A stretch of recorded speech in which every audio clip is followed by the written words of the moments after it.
Ikan singgang asam. 5 dekad resepi dicipta, menghasilkan hidangan yang memautkan rasa kasih pada keluarga. Resepi ini hasil air tangan seorang ibu yang menumpahkan cintanya dalam dunia masakan. Menu ini menjadi kegemaran suami dan anak-anak sehingga ianya wajib dihidangkan saban minggu.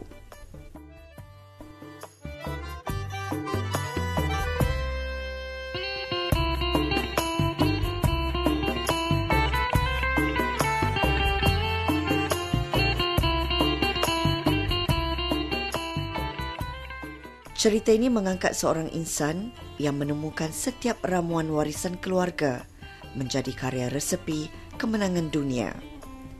Ini kisah Datin Kalsum Taib.